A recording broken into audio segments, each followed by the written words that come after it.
Programa Diálogo com Edmo Bernardes. Apoio. Associação Comercial e Industrial de Ribeirão Preto. Valorize o perto. Valorize o próximo. Valorap. BPO. Auditoria, consultoria e tecnologia. Moonscake. Conheça o Pinot by Moonscake. Irajá Materiais para Construção. 2 lojas em Ribeirão. E Sicredi. Gente que coopera, cresce.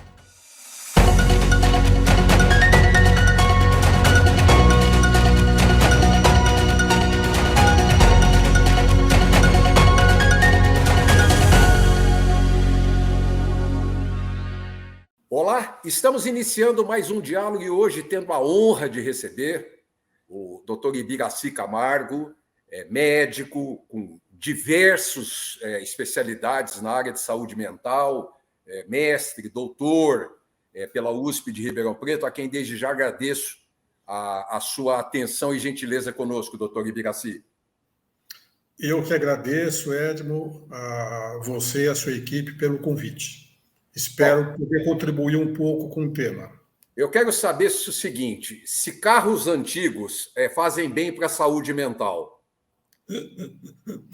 Olha, carros antigos certamente fazem muito bem para a saúde mental, principalmente para quem tem dinheiro e tempo. Porque não é fácil manter os carros antigos por conta de todas as dificuldades em conseguir alguém que possa trabalhar na mecânica do carro e também peças. Mas vale a pena, é um hobby interessante, sem dúvida nenhuma. É desnecessário explicar para o nosso telespectador o porquê que eu falei isso. Desnecessário. Mas, doutor, deixa eu perguntar uma coisa para o senhor, que a nossa vontade era tratar sobre o tema ansiedade no programa de hoje. E a primeira pergunta que eu quero fazer para o senhor é o seguinte: ansiedade todo mundo tem, né? Precisa saber que tamanho que está esse negócio aí dessa ansiedade, né? Sem dúvida. A ansiedade é uma questão universal. Todas as pessoas, em algum momento das suas vidas, podem ter ansiedade. A ansiedade nem sempre ela é considerada patológica. E, na maioria das vezes, a ansiedade acaba muito mais ajudando do que atrapalhando. Ela se torna patológica quando ela começa a interferir nas atividades do dia a dia do indivíduo, quando ela é desproporcional ao estímulo diante da situação e quando ela é muito duradoura. Aí sim é uma questão de necessidade de intervenção médica e psicológica. Bom, além, né, é bom a gente descrever, eu gostaria que o senhor descrevesse, né, a gente descrever não, o senhor descrevesse a presença da ansiedade, não só pela própria ansiedade, basal ou não, mas também que ela está presente em outros transtornos emocionais que se manifestam aí no ser humano, né? A ansiedade, ela é o sintoma mais visto na prática médica, né? E logo na sequência é depressão.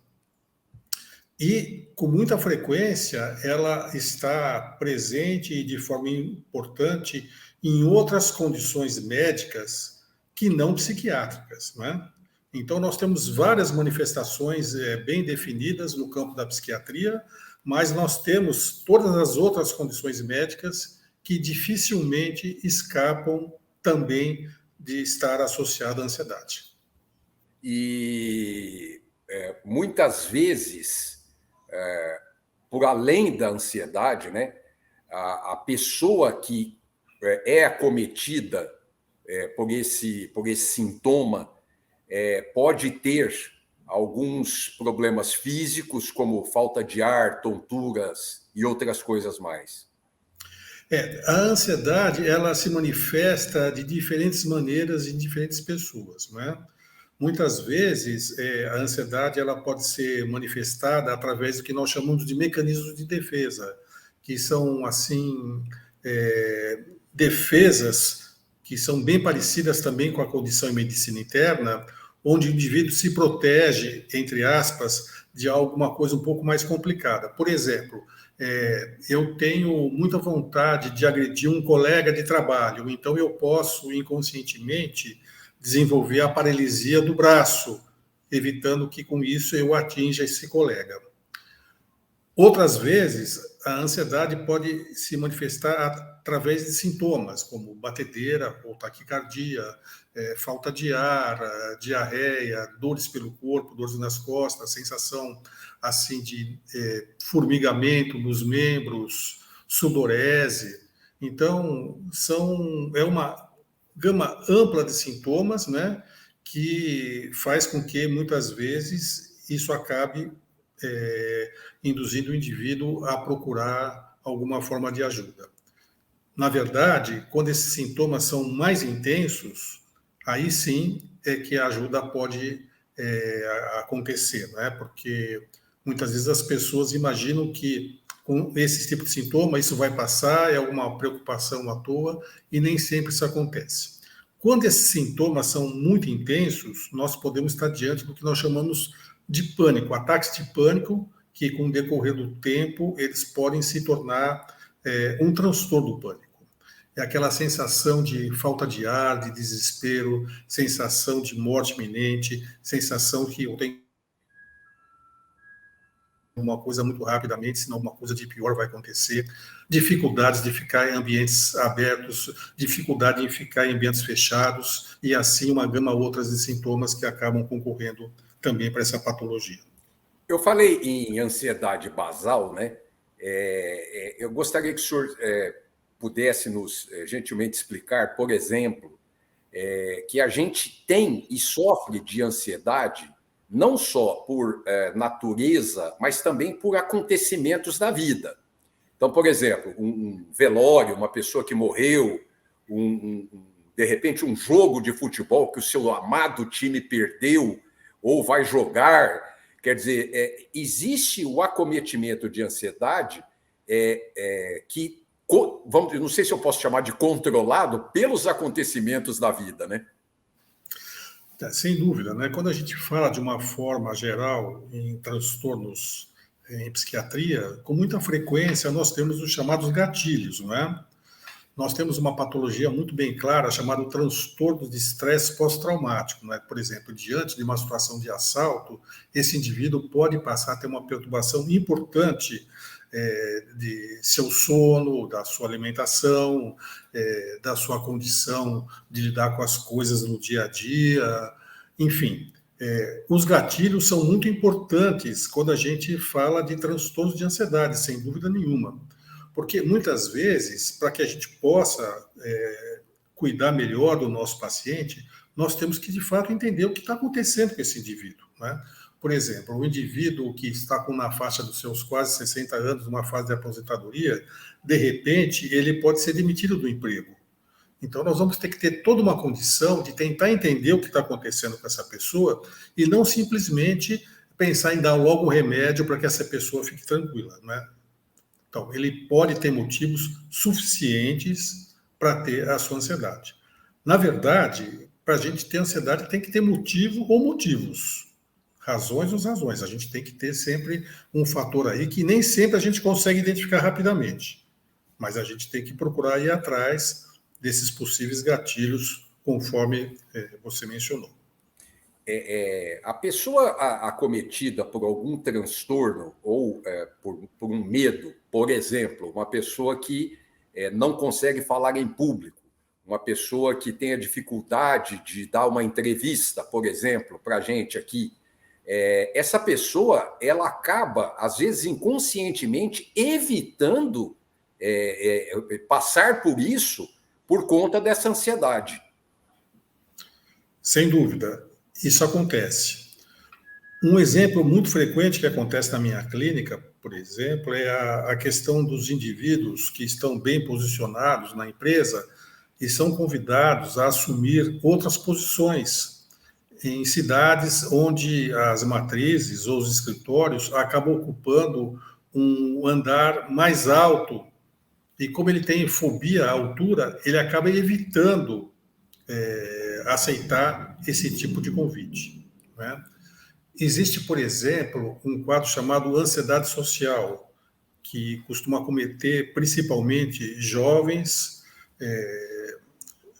solteiros, na maior parte das vezes, ainda sem muita habilidade no contato social, que quando eles têm uma festa, por exemplo, na faculdade, com os amigos, eles passam antes por uma situação de esquenta, né? Procuram tomar alguma bebida alcoólica para que dê coragem para que eles possam participar desses eventos.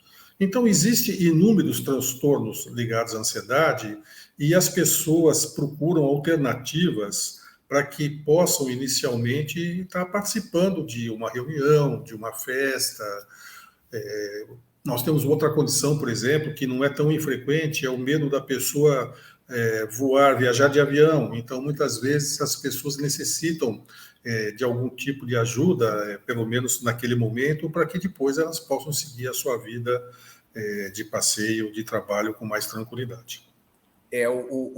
A ansiedade, pode-se dizer que ela tem alguma raiz em algum tipo de medo, porque eu não sei se eu posso dizer que a dor e o medo são alarmes normais dentro da saúde do ser humano, e aí podem originar a ansiedade? Nós entendemos que os sintomas, de uma forma geral, mesmo em medicina, por exemplo, a febre, né, são sinais de defesa, né? E a ansiedade, ela tem uma característica, assim, um pouco diferente, vamos dizer assim, do medo, né? Porque o medo, ele tem sempre um objeto bem específico. Já a ansiedade é uma coisa muito mais abrangente, que pode também envolver o medo, né? Mas são sinais de alerta de que alguma coisa precisa ser feita para que essa pessoa não permaneça nessa situação de sofrimento, né? Bom, eu vou chamar o intervalo rapidinho, daqui a pouquinho a gente está de volta. Até já! Hoje eu quero aquela brusqueta de pepperoni. Eu não vejo a hora de provar o confit de pato. Ou será que peço o risoto de carne seca, hein? E eu mereço o brownie de sobremesa. Eu vou pedir a torta de chocolate com geleia de damasco. Nossa, a gente nem chegou e já tá pensando na sobremesa. O mousse cake da Itatiaia agora é My Mousse Cake. O mousse cake que você sempre amou, com tudo que você sempre pediu. Lembra daquela festa onde você foi, que tinha um monte de gente e de você chamando mais amigos? Afinal, sempre cabe mais um, não é? Você também se lembra que, depois da festa, teve beijos nos pais, nos avós e abraços nos amigos? Pois é, um deles está agora na fila do hospital esperando uma vaga. Falta de ar. Valeu a pena? 3 ou 4 horas de diversão para colocar em risco a vida de uma pessoa? Tome cuidado, porque assim como o vírus, arrependimento também mata. Cada dia no Sicredi é assim. O Sicredi inteiro fica te esperando, pra te ver sorrindo, pra te ver sonhando. Aqui no Sicredi não é só dinheiro, é ter com quem contar, é confiar, realizar. De jeito maneira, não é só dinheiro, é ter um parceiro. Eu sou o Sicredi, tô no Brasil inteiro. Não é só dinheiro, é ter com quem contar. Abra sua conta no Sicredi.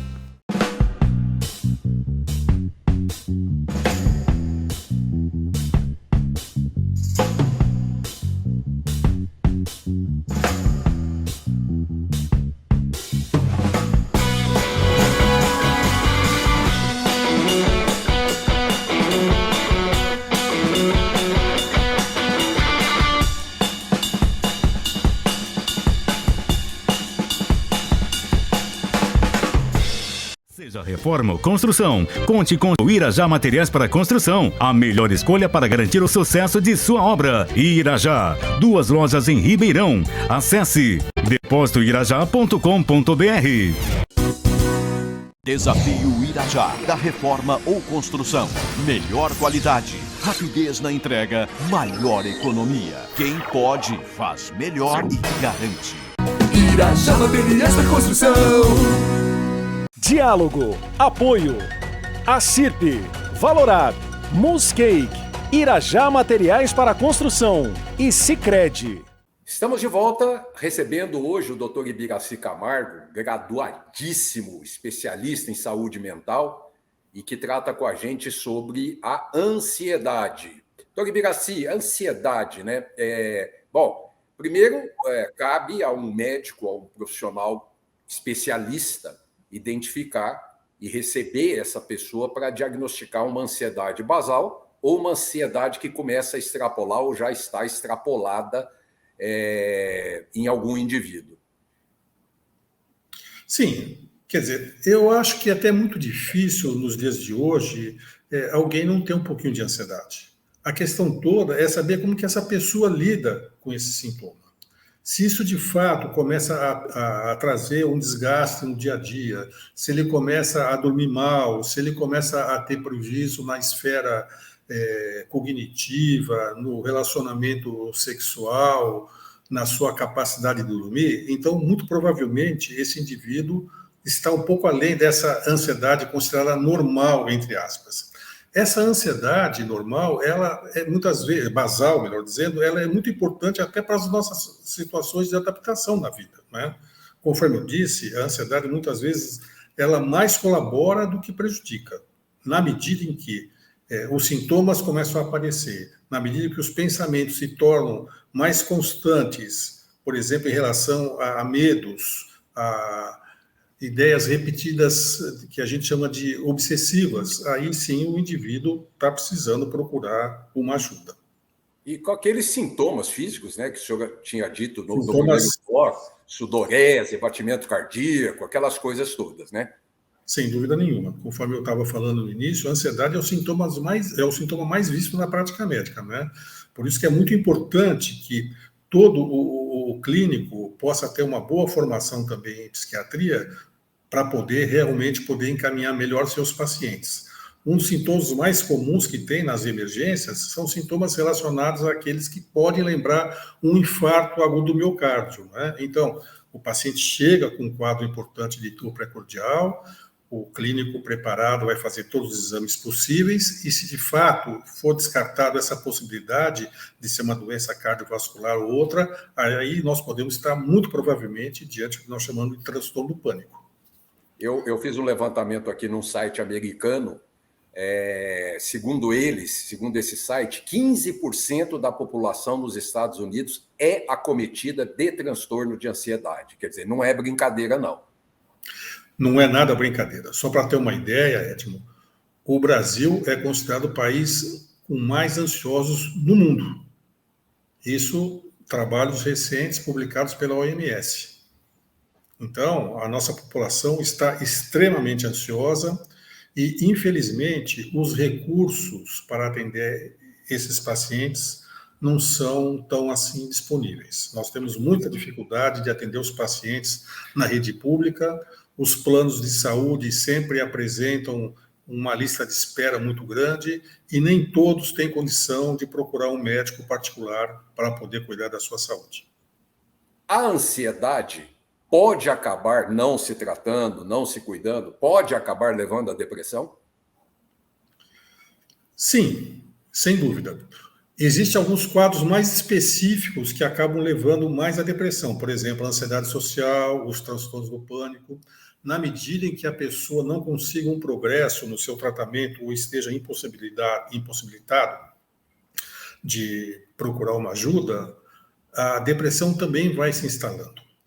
O que a gente vê na prática médica? Nós podemos ter, com muita frequência, quadros só de ansiedade, mas dificilmente nós teremos um quadro de depressão que também não esteja presente a ansiedade. A ansiedade está sempre presente de uma ou outra forma. Os indivíduos, nós indivíduos, podemos herdar dinheiro e dívidas também. Podemos herdar a ansiedade? Sim, a ansiedade também pode estar ligada a fatores herdados, vamos dizer assim, né? E existem situações específicas hormonais que fazem com que o indivíduo possa desenvolver um nível de ansiedade maior ao longo da vida. Nós temos, por exemplo, quadros relacionados à tireoide, como o hipertireoidismo e também o hipotireoidismo, que frequentemente têm sintomas de ansiedade extremamente importantes no seu caminhar, no seu desenvolvimento da doença. Doutor Ibiraci, alguns componentes, eu vou citar alguns, eu gostaria que o senhor ficasse bem à vontade, se quiser destacar algum deles, ou até, se quiser acrescentar mais alguns deles, mas o álcool, anfetaminas, cafeína, cocaína, esses produtos emagrecedores que tem aí com venda livre, venda normal, todos eles e mais alguns podem causar ansiedade. Sem dúvida nenhuma. Eu queria destacar que tanto a ansiedade como a depressão, ela acomete muito mais a mulher, exatamente por questões hormonais. Agora, todas essas substâncias que você está mencionando, elas são substâncias que certamente contribuem para uma forma absolutamente incisiva para o desencadeamento de ansiedade ou para o agravamento desses quadros. E uma questão importante que acaba acontecendo é que essas pessoas que usam essas substâncias, com frequência praticamente de 99%, apresentam insônia. E quem não dorme bem vai ter dificuldades no dia seguinte, com irritabilidade, com discussões, com ansiedade e muitas vezes também já com a depressão instalada. Todas essas substâncias são extremamente nocivas à saúde do indivíduo. Só para se ter uma ideia, uma coisa que está acontecendo muito aí com os nossos jovens, o Red Bull, né? O Red Bull ele foi lançado há cerca de 25 anos nos Estados Unidos, e ele tem cerca de 114 miligramas de cafeína, não é? E o adulto ele pode consumir até 400 miligramas de cafeína por dia. Uma xícara pequena de café passado tem 44 miligramas de cafeína. O jovem de 18 a 25 anos ele pode consumir até 100 miligramas de cafeína. E agora, nos Estados Unidos, foram lançados novos modelos com novos nomes de Red Bull, que tem 3 vezes mais cafeína do que o Red Bull inicialmente apresentava. Então, mistura-se Red Bull com bebidas alcoólicas, com drogas, com, enfim, comportamentos de risco, tudo acaba levando a uma condição extremamente preocupante da nossa população, né? Esses, na realidade, estimulantes, a gente falou de Red Bull, estamos falando de café, estamos falando de álcool. As pessoas que fazem uso disso como estimulantes, quando termina o efeito desses produtos, há uma pequena depressão e que pode criar a necessidade, o vício no consumo desses produtos. Sim, essas drogas, todas elas, até mesmo a cafeína, que aparentemente não traz grandes repercussões sociais, podem causar, de fato, dependência química. E a dependência química é uma das drogas complicadas, é uma das doenças graves para se tratar. Nós falamos sobre o encaminhamento ao profissional da saúde mental para não só diagnosticar, como também poder tratar.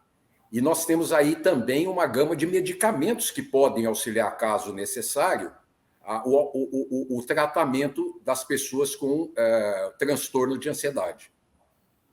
Sim, nós temos o nosso arsenal terapêutico em psiquiatria não é muito grande.